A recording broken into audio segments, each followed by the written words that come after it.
if the storm comes, of course.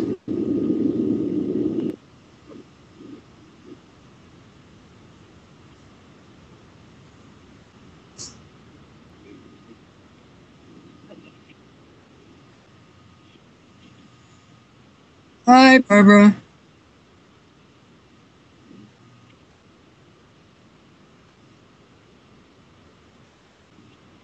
I can't see you, but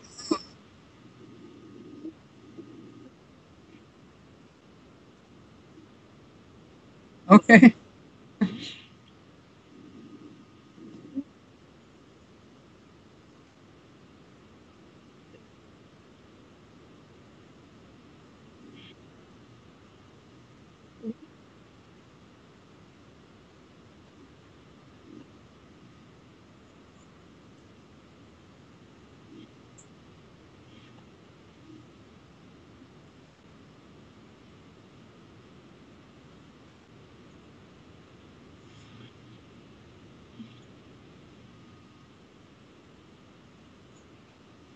Well, I was at Michigan State just finishing up my PhD and looking for a job. And I had had several interviews, but didn't find them very exciting. While I was in graduate school, I was part of the, quote, Back to the Land movement. We built a geodesic dome, and I was very much interested in the environment and alternative living styles and so forth. And saw an ad in Ms. Magazine for an experimental college in Western Michigan. I didn't even know it existed. It was Thomas Jefferson College. And I went there and interviewed and was very impressed by their interest in the environment. And Thomas Jefferson had no grades, and theoretically, the students had an equal say in the curriculum and all decisions. It was the administration, the dean of Thomas Jefferson, the faculty, and the students had a third say, and I really liked that. I was sort of opposed to the hierarchical structure of most institutions. And and then the faculty members, Barbara Gibson was one of the ones that really impressed me, and I had just great connections the first time I went there. My graduate committee warned me not to go there because they said it would be a dead end in terms of academia, and that was sort of in my favor because I never wanted to do research and publish so much as teach. What really attracted me was, I think, the emphasis on teaching.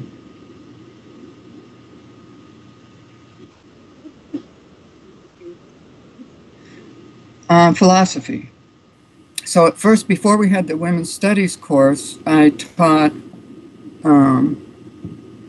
course in phenomenology, I remember, and I think ethics. I don't really remember, just pretty straightforward philosophy classes, but very well straightforward for Thomas Jefferson, not really for the academic. I taught one in phenomenology and sorcery, actually, using Carlos Castaneda and the philosophy of Martin Heidegger, the phenomenologist. So that was sort of a interesting combination.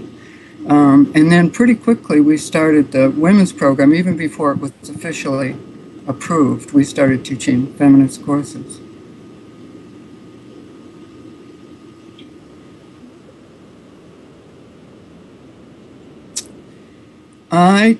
I have this notebook that I kept when I left that has all the courses. It's sort of interesting. You might want to see some of it. I have all the memos from people.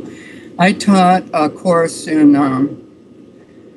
the phenomenology of feminist consciousness. I was interested in phenomenology, as you can see. And I taught feminist view of philosophy, where I took the history of philosophy and we viewed it from a feminist perspective. So we would read things like Plato and Aristotle and Descartes and so forth and look at it from the point of view of how that affected women.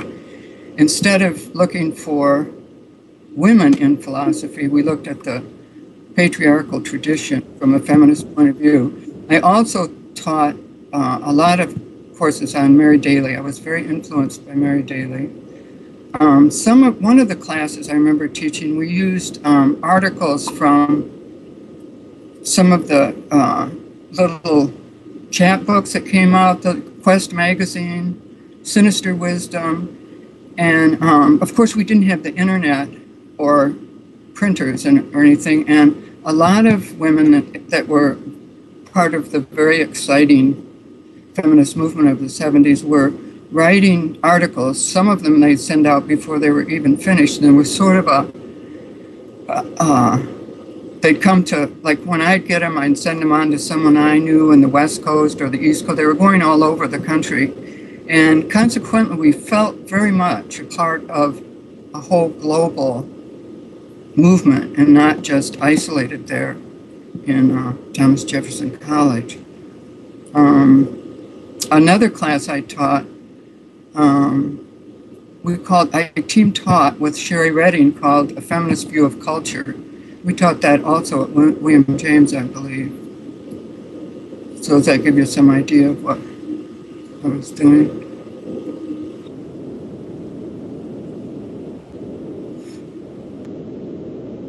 No, I didn't. I saw that email. I might have come in. I was friends. We had a theater group there, United Stage, and one of the main people was a friend of mine, Ann Wilford, and I did go into her classes. One class where she was developing a performance, and it was about Wicca, I think, and she invited me in to talk to them. Maybe that's what it was about. I don't know.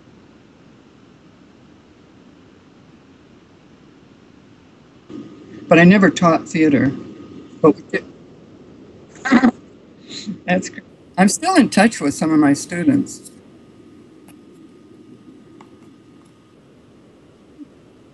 Well, one of them is Ann Filmar, who she came to Thomas Jefferson when she was 16 out of a experimental high school, and I was her advisor through her whole 4 years, and became friends with her parents, and we were very close. And she ended up being a professor at Antioch College for a number of years and was dean of, I don't remember which dean she was at Antioch. And then right now she's in Santa Fe, and she's dean of the Institute of Native American Arts. I just saw her last fall. Went out to visit my brother in Santa Fe, and we email. And when I went on Facebook, I put a Facebook page up, and several years ago, and I got a bunch of emails from former students. It was very exciting and also very affirming, because they said nice things. Of course, the ones that had bad things to email me, I guess. But so those are that's one of the ones I'm still in touch with. Ann Filmar. She might be a good one to interview, actually.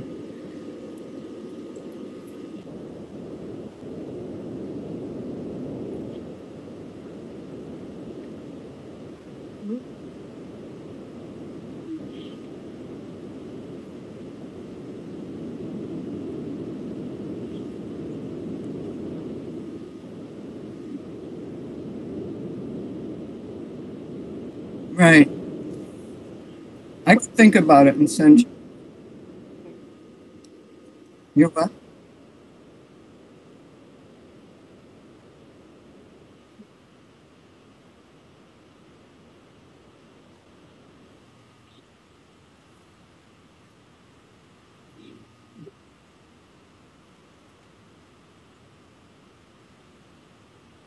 That would be great. Right. And in Grand Rapids, there are still a number of people who are either connected with Thomas Jefferson, with Women, World, and Wonder, like Elaine Dalsher, and I get emails from her regularly. And also, out of the Women, World, and Wonder program, when that got shut down, we started putting our energy into building a community in Grand Rapids called Aradia.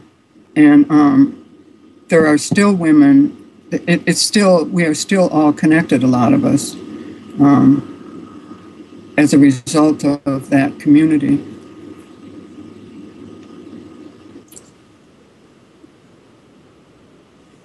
Yeah, I do.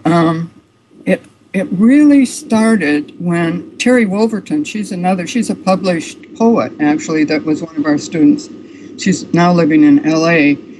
And she, our students could teach classes with a faculty advisor supervising. And I was a supervisor for a class she called Indecent Acts.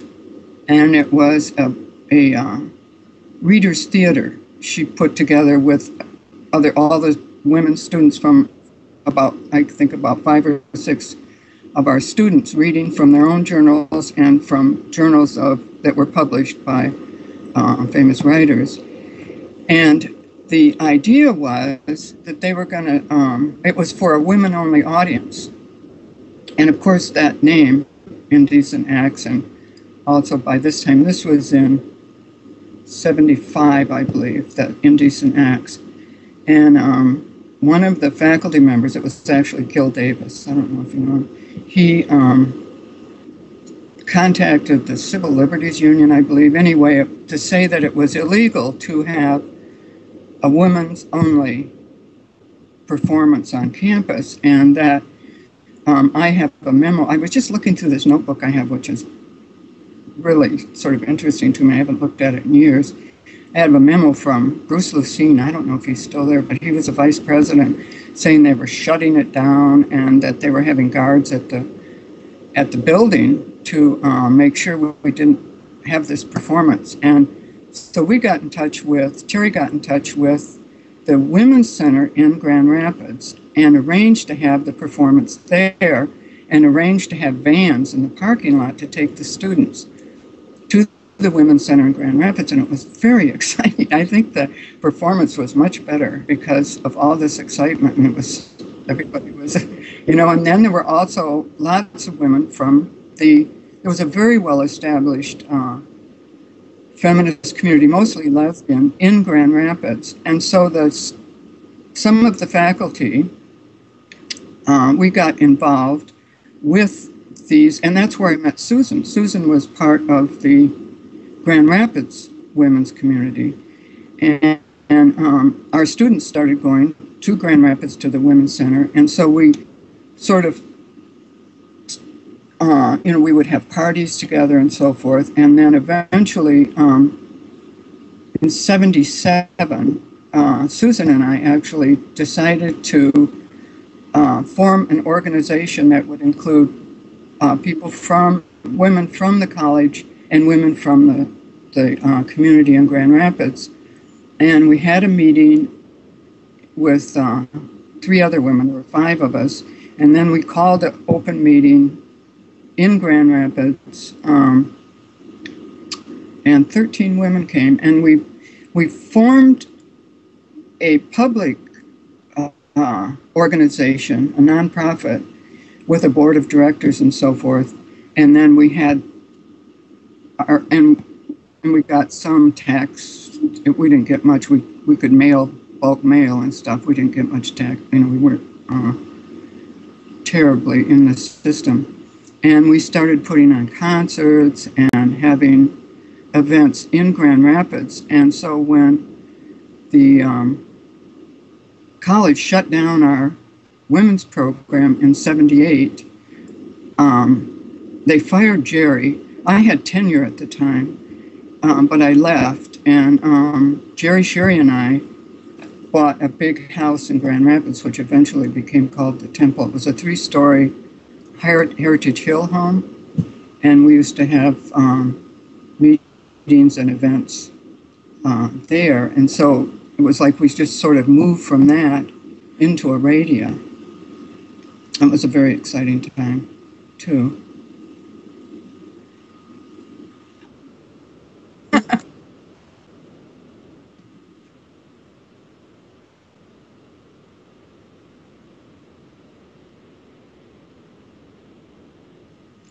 Well, it started with that whole getting involved with the Women's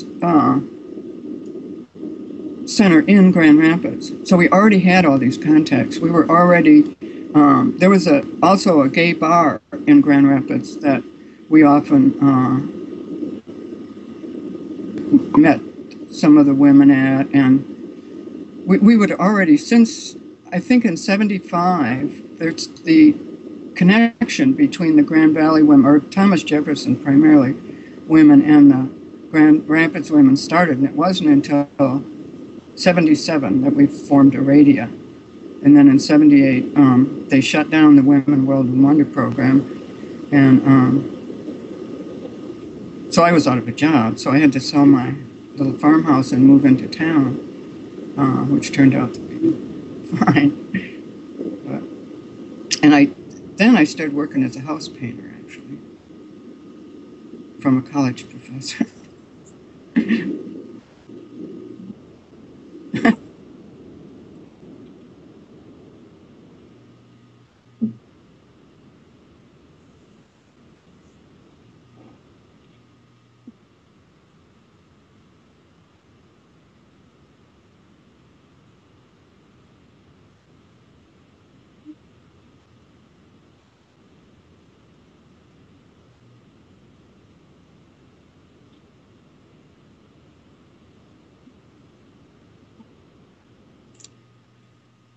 Well, I'm not sure I have advice for them, and I knew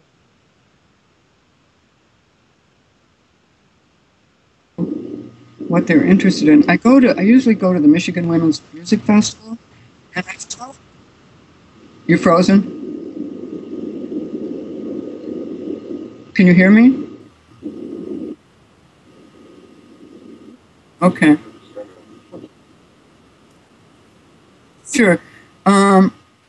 At the Michigan Women's Music Festival, I usually go every year and try to make a point of talking with younger women. And one of the things that sticks in my mind that some of the women told me is that although they have all this internet connection and lots of websites and so forth, that they don't have personal, like we used to get together for potlucks and all, very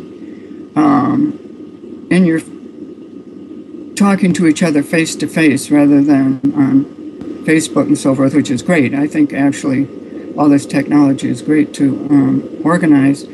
But that's one of the things I remember, that they seemed they felt isolated, even though they were connected with websites and social networking systems. And I think one of the reasons it was so exciting to us was that we were in each other's lives very directly and talking to each other. And I